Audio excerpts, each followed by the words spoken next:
Hello, my amazing people. Welcome back to our lovely channel. I greet you all with your time. How are you all doing? I hope you guys are doing great. So, my amazing people, today, Tori, now about this our cute and some bobo. Una go know na my people. Una remember that our Nollywood fine boy where they cry whenever they tell and say don't reach 43 years. He dey always dey come social media come dey tell dem say he never reach 43 o, make dem carry am put for ground. My people, na him we wan talk about today. Him name na Fredrick Leonard, na him be name. My people, they say na this guy na him fine pass for Nollywood, and if you check am na true, my people, because he get everything. He tall, body build, fine, the guy too fine. I confirm am. My people, before I go forget wetin carry me come. So now the matter we still dey. I go play the video because they interview him about why he never marry. Yeah, the guy should be even if they deny say he never reach 43, but I believe say he go don reach 41 for 42. So they go interview and ask him why he never still marry. You no get pikin, you no marry. Wetin dey happen? So now go listen where he answer all the question. He come talk say for this interview, e be like say he dey fear to marry because I understand you, bro. But you know, say because the way we take talk and say no wan enter marriage today, come comot tomorrow. He say divorce everywhere. He no want am. Yeah, that one na true. We know. But you no go because say divorce rate dey too high, you go continue dey fear because of divorce. We know say divorce dey high. You understand? But remember, say people still dey marry every day. Yeah, people still dey marry. You no need to dey fear. You understand? You no need to dey fear. Wetin me and you see there, just know say you don ready. And you get that woman wey be say at least if you not get up to 80% of what you dey want, at least woman wey get 50, 60, still manage and then build the remaining one. Na so e dey between men and women. You understand? Use your hand take build am as you want am. Bros, abeg not dey fear o. At the age of 42, you no marry, you still dey fear.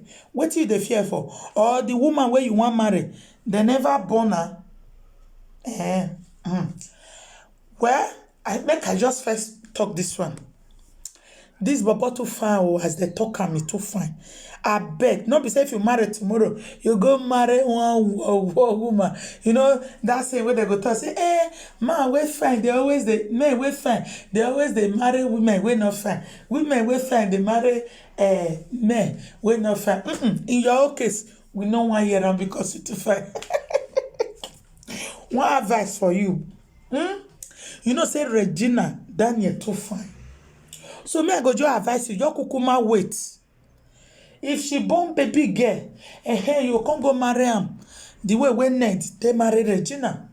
By that time, maybe you go don't reach Ned age, or you go don't even pass. You understand? Yeah.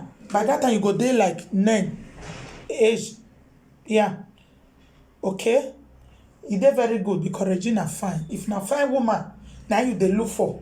Because I no understand this. I dey fear I dey do this. Although he also talk one thing. He say the way marriage take dey today. He said 20 years to come, there will not be anything like marriage. How many people believe that word? How many people think say this guy dey right for that thing wey he talk? Me, I support am 100% for that word wey he talk. Because the way the generation they go, 20 years to come, marriage no go dey exist again. Now just born you comot there, the other one. You understand? Now so it go be the way we dey go. So guys, I go leave una mona listen to the interview. Mona leave us in a comment. Mona share this video. How nothing you still believe say na him be the most finest boy for Nollywood industry? Make we hear. Bye guys.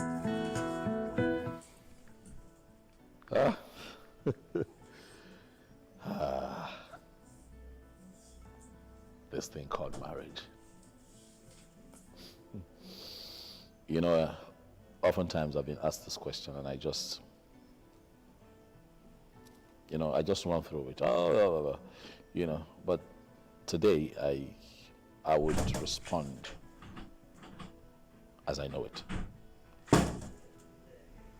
This thing called marriage has two sides to it. Depends on how you go about it. But to answer your question, I would say that yes, it gets lonely. I would not say that I feel unfortunate not being married. No, because I could have been married and God forbid I could have been divorced. I wanted to get married in my early 30s. I'm in my early 40s now. So I'd like to say that I'm 10 years behind. It doesn't make me happy, but I'm not sad about it. So I would not say that I am fulfilled on not having a family now. No. And I do not really think that anyone who's not married set out to be unmarried. People see things, they hear things, they have their fears. So I would not say that I'm fulfilled. But at the same time, I would say that I'm happy, that I'm in good health. I'm happy that I don't have someone in my life, stressing me out and making me depressed. The work I do is emotional. The work I do requires the best of me. So I would say that I am happy living my best life, until I take the big step, which I still believe in. But having said that, the world is changing, the world is evolving. And you will agree with me, English language, before they misquote me again, you will agree with me that marriage is becoming overrated. Oh yes, it is. Because we are beginning as a people to, I dare to say, evolve out of the tenets or ordinances or what should guide marriage. The world is really evolving. Things are changing. If you look at the generations that of our parents and our parents, and even now, you find that the divorce rate is hitting the roofs. Why? Evolution. People are becoming self-aware. So I would say that really, what one should look out for in marriage is someone who you agree on more things on. You can't agree on everything. But if you agree on more things, you people stand a very good chance. Because no matter how much you love yourselves, if you argue over everything, the fights and the argument and the uneasy moment and the tension would stifle and eat up the love that you people have like a cankerworm. And that's why they say love is not enough. So you have to also look at other areas of your lives. And that is why for me, it's sort of easier when you're dealing or dating your friend. So for me, marriage is not a joke. I just told you how I grew up. My parents, conflict resolution on point. Love on point. Discipline, putting God as the head of the home on point. So I might have grown up looking to replicate what I enjoyed, what I had seen growing up. But having said all of this, I believe in marriage.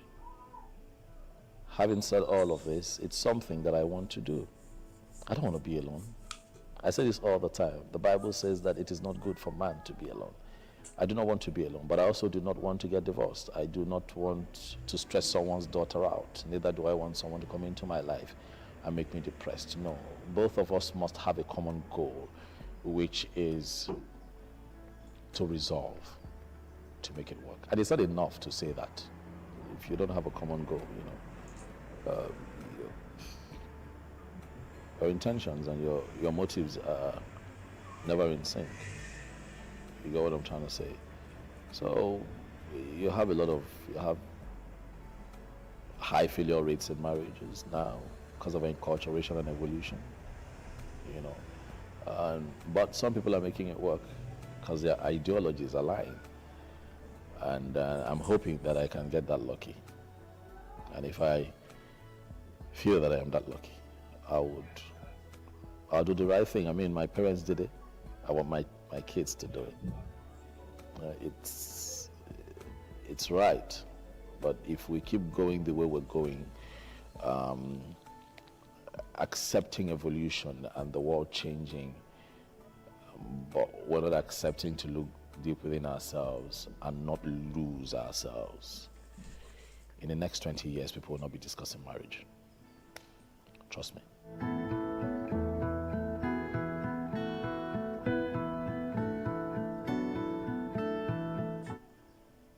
Love is selfless. Love is forgiving. Love is tolerant. Love never gives up. Love never compares. Love, if it is true, is always fresh and never dies. Love is life, for love is deep.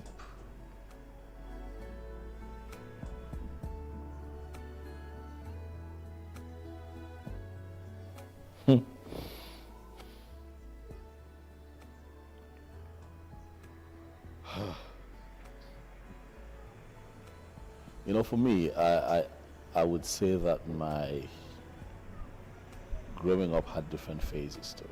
You know,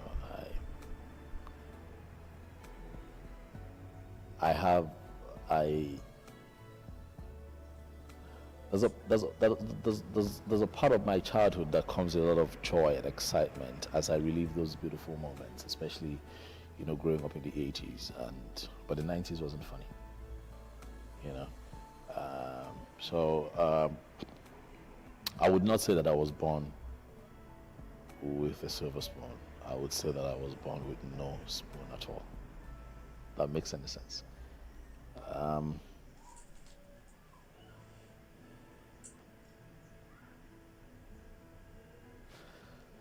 Boy, I said it's no hose bad, yeah, so yeah, we do this. Before I became a teenager, life was good. You know, life was exciting and everything was rosy, I would say, but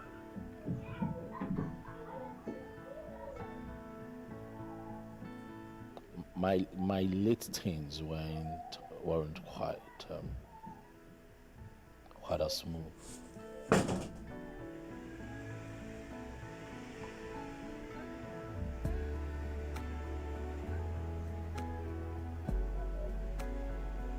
Wasn't quite as smooth, you know.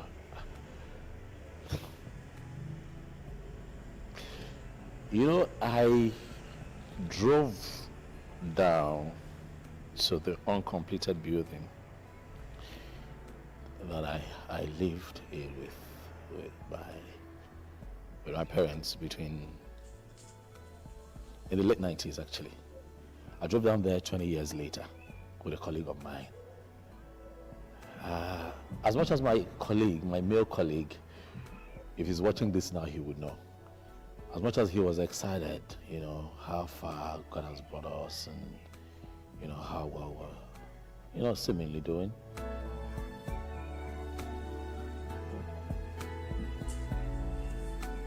I wasn't excited, man. I was looking at that building.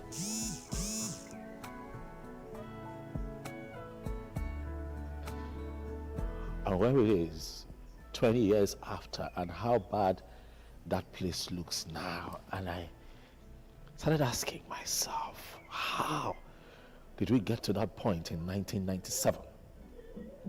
How bad was it, man? How bad was it? Because even now, I wouldn't wish my enemy to live there. I mean, you know, I woke up to millipedes on the wall. I woke up to soldier ants. It was an uncompleted building in a forest. I know that, you know, my parents were still alive at the time, and, you know, they had their projections, oh, in the next 10 years, or in the next 20 years, oh, it would have been developed. And I went there in 2017 with a friend, because we had filmed close to that area. And then I just said, hey, guy, sure, you know, say, we've been live here. when, you know, when and he said, oh, let's drive down. I said, oh, okay. And we drove down. He could relate. He told me, you know, that life wasn't also great with him growing up and what he's still going through. But I kept asking myself, 20 years down the line, I cannot even wish this on my enemy. How bad was it in the 90s? So I wouldn't say growing up was rosy financially. No, it wasn't. But that got me thinking. That made me determined to make it in life. And thank God we're here, and we're still going somewhere.